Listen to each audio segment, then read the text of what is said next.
Hi, my name is Ken Donnelly. I'm with Beyond Attitude Consulting.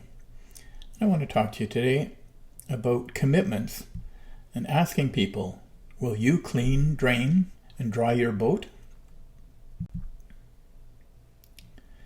There is a human dimension to preventing the spread of aquatic invasive species by boaters.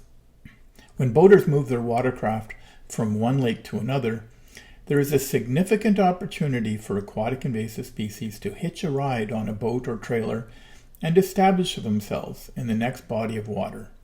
It is important to interrupt that pathway, and the best way of doing so is by getting boat owners to clean, drain, and dry their boats. Behavioral psychologists recognize that there is a large gap between what people intend to do and what they actually do. It is called the intention-action gap. We can all see this in our own lives. We may intend to exercise more, eat healthier, or call a loved one more frequently, but we don't get around to doing it. The intention-action gap can be seen everywhere, including among the boating public.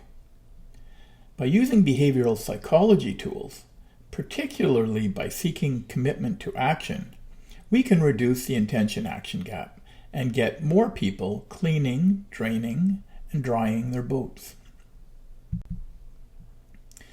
I have good news. The actions that we want people to take are easy. Cleaning, draining, and drying your boat is not difficult if you know what to do. Certainly, it is easier if tools are available, but they are not a requirement. Any boater can clean, drain, and dry their boat when they come out of the water. And that applies not only to motorized boats, but also sailboats, kayaks, canoes, and paddleboards, and all other boating equipment. We also have a network, a strong statewide network of expert watercraft inspectors who have face-to-face interactions with boaters and have been conducting almost 500,000 watercraft inspections across New York State each year. Watercraft inspectors are on the front lines in stopping invasive species from traveling on watercraft and have already had a huge impact on the reduction of the spread of AIS. By employing behavioral psychology in their interactions, the impact of the watercraft inspectors can be even greater. And there is even more good news.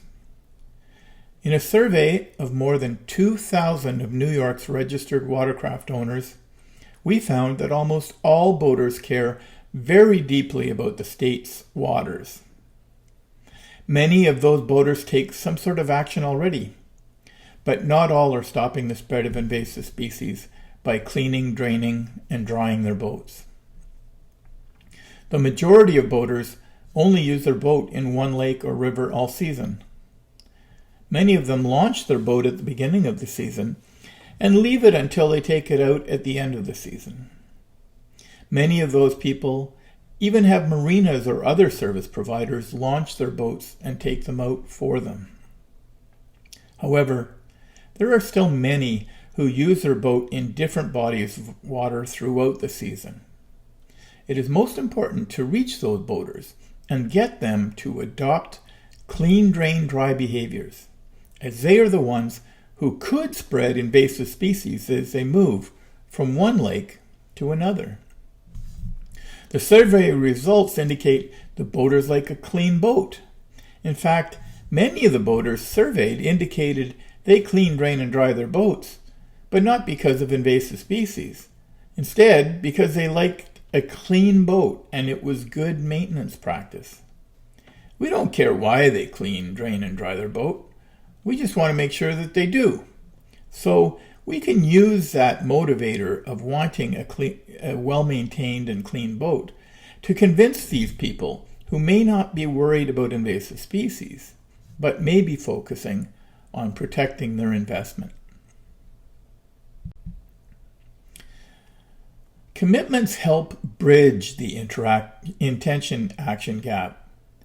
When people commit to take an action, they change the way they see themselves. Their self-image changes. If they say "Yes, I will donate blood," they then see themselves as a blood donor. If they tell someone they will recycle, they see themselves as a recycler.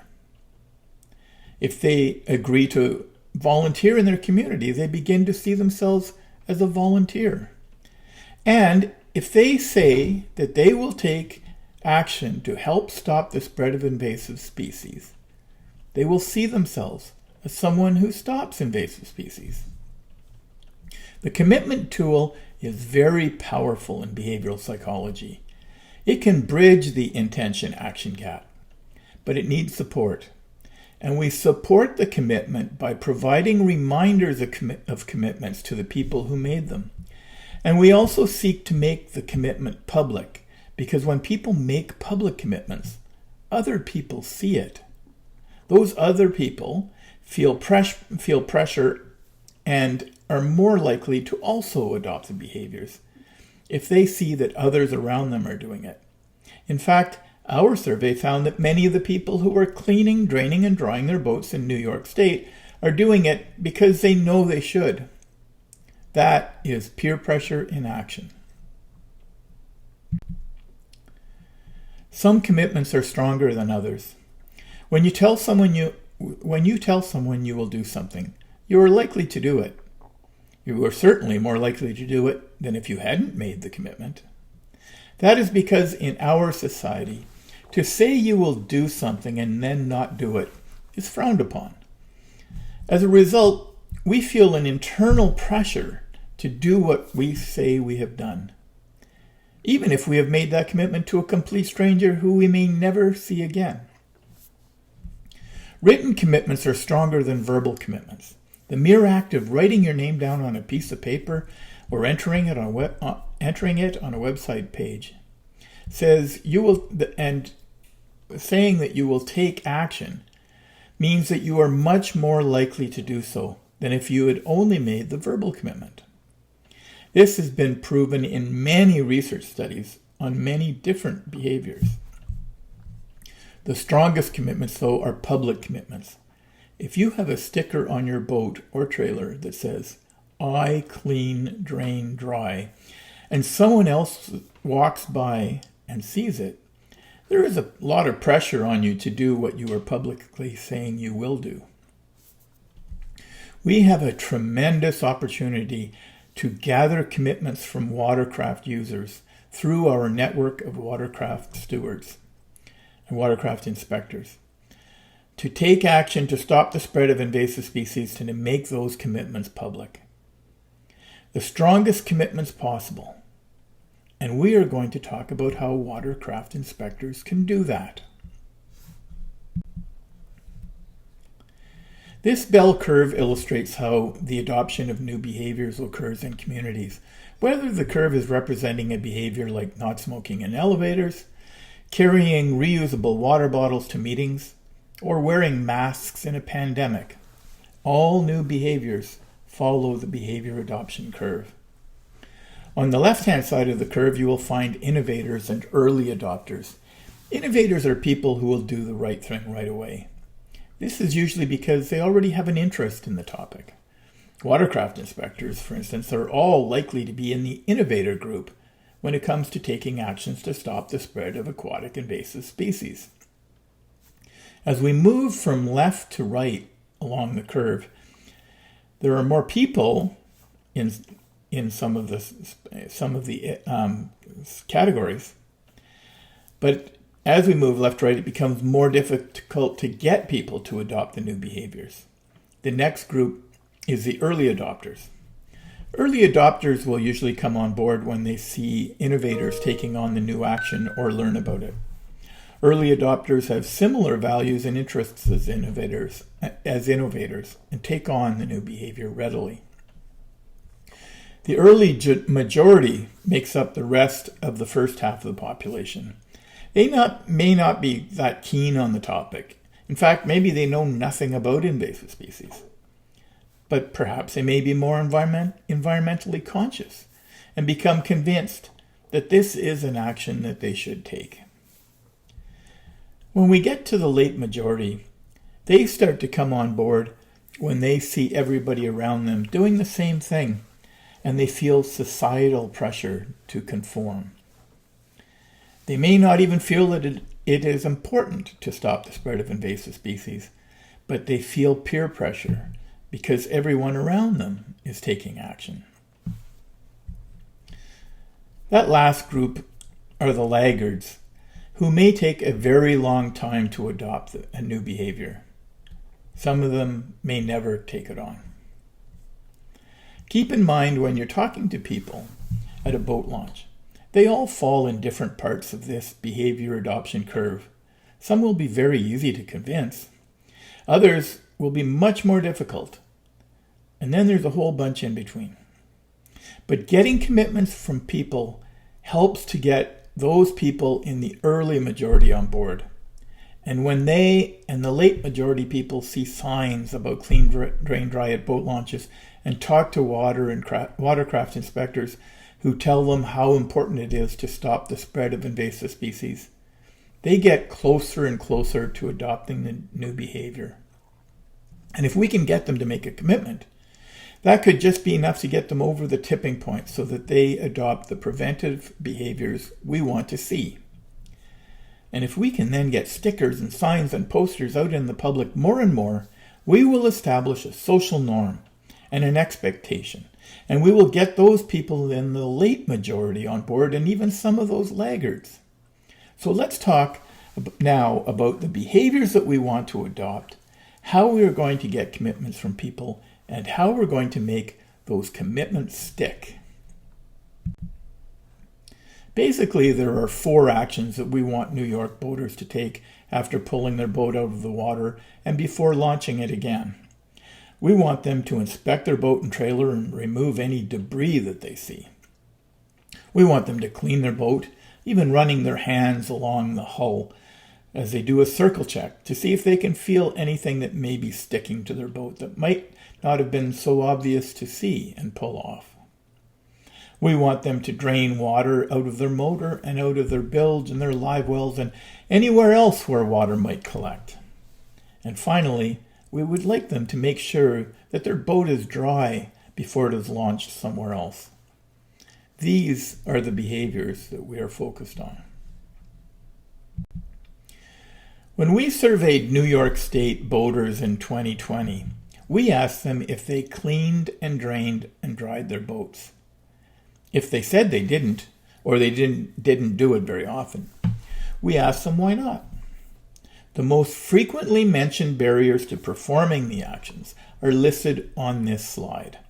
A large majority of boaters know enough about invasive species to point out that they don't have to clean, drain, and dry their boats because they always use them in the same body of water, and in fact, leave them in that body of water all season. The second most frequent answer was that they don't know what to do, and others simply forget. And still others responded with answers that were misinformed, like, I just have a kayak and there are no invasive species on kayaks.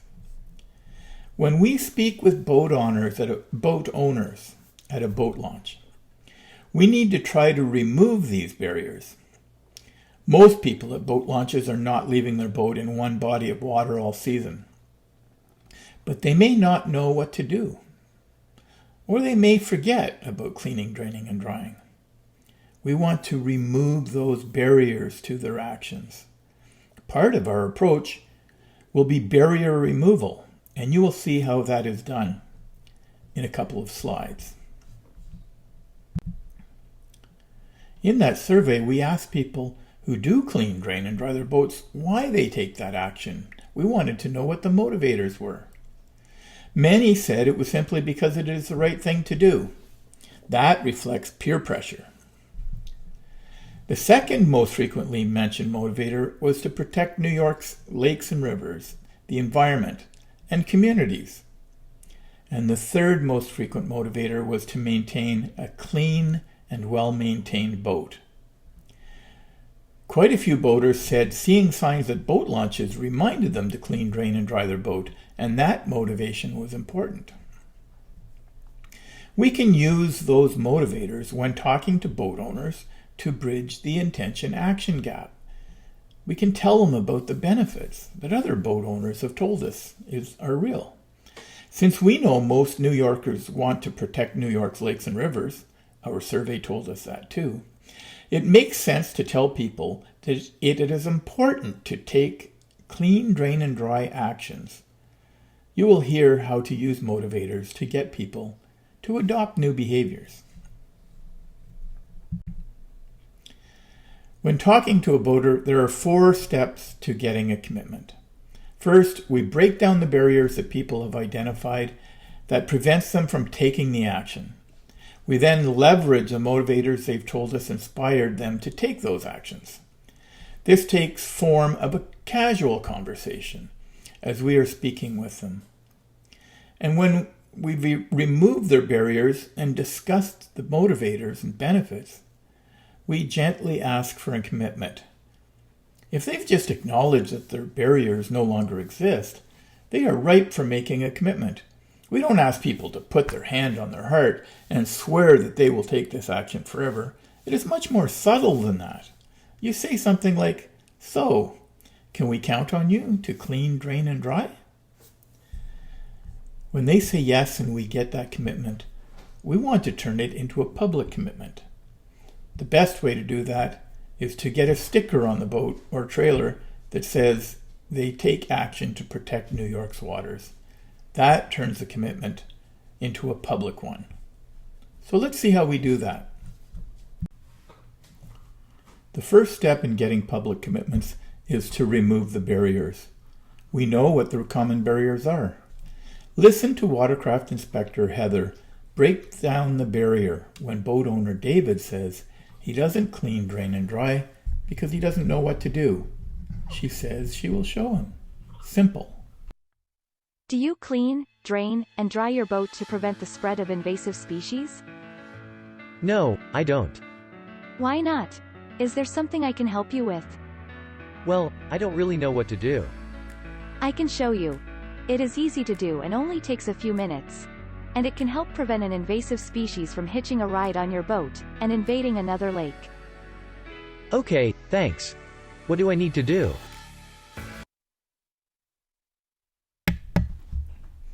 So Heather has removed that barrier by showing David how to clean, drain, and dry his boat.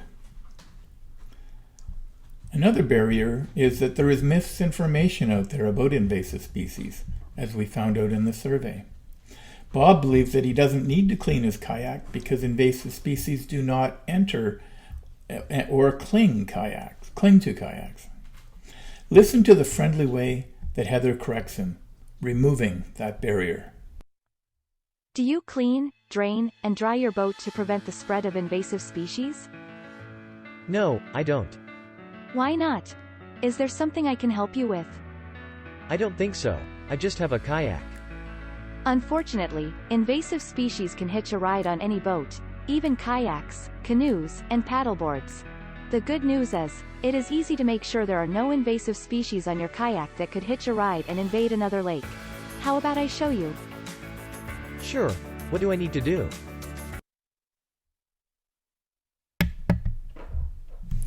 So Heather is showing Bob what to do with his kayak, but first convincing him that he has to clean, drain, and dry his kayak just like any other boat. When Doug is asked if he cleans, drains, and dries, he says sometimes he does, but he often forgets. We found this out in the survey. Heather is prepared for that and offers Doug a simple reminder to help him. Listen to how she takes the forgetting barrier away. Do you clean, drain, and dry your boat? Sometimes, but not always. Why not? Is there something I can help you with? I mean to. But sometimes I just forget. Well, to be honest, I sometimes forgot when I first learned about clean, drain, dry.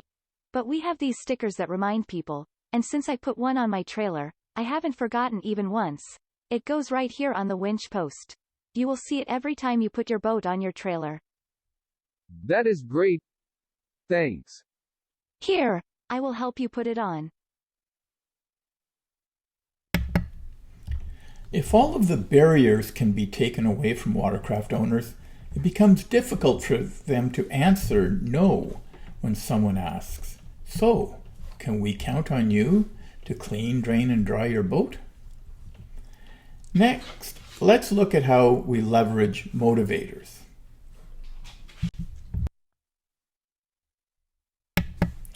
Do you remember what our survey found out about what motivates New York's boating community to clean, drain, and dry their boat? The first thing is that it is the right thing to do. Secondly, people want to protect New York's lakes and rivers. And thirdly, people want to keep a well-maintained and clean boat. Listen to how Watercraft Inspector Heather mentions all three of these motivators in a brief conversation and follows up with a simple request for a commitment to clean, drain, and dry. Do you clean, drain, and dry your boat to prevent the spread of aquatic invasive species? No. Should I? Aquatic invasive species can cause terrible damage to lakes and rivers and to the native species within them. They can cause lakes to become overgrown with weeds, and native fish to die off when invasive fish outcompete them for food. Wow. And cleaning my boat can prevent that? Yes.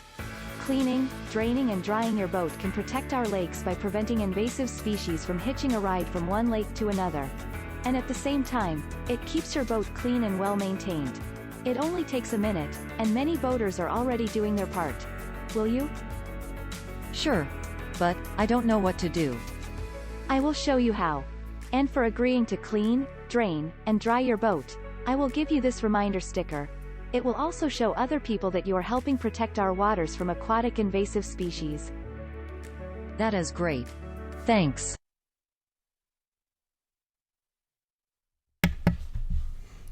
So you can see that Heather has used, in one conversation, 3 motivators to convince Laura that she should clean, drain, and dry her boat. And we know those motivators are real because that's what we heard in the survey from New York's boaters. In this final recording, listen to how Heather asks for a commitment. It is simple, friendly, and effective. She's not asking for someone to put their hand over their heart and pray and pledge that they will do this for the rest of their lives. She's just doing it in a simple, friendly, and effective manner. This is how we should ask for commitments. Do you think you know what you need to, in order to clean, drain, and dry your boat? Yes, now I know what to look for and what to do. Thanks. Great. So, can we count on you to help prevent the spread of invasive species? You bet. Very simple, friendly, and effective. Finally, remember that it is important to make the commitment public because people who make public commitments to action are much more likely to follow up than those who have made verbal or written commitments or no commitment at all.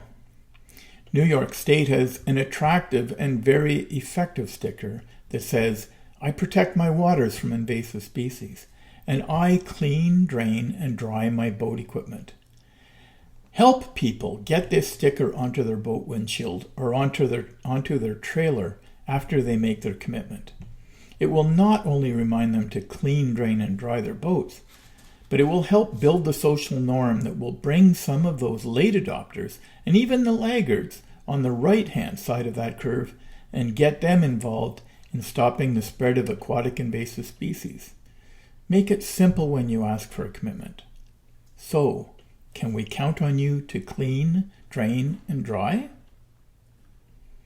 And in closing, I would like to ask all of you, can we count on you to ask for commitments when you talk to boaters at boat launches this summer?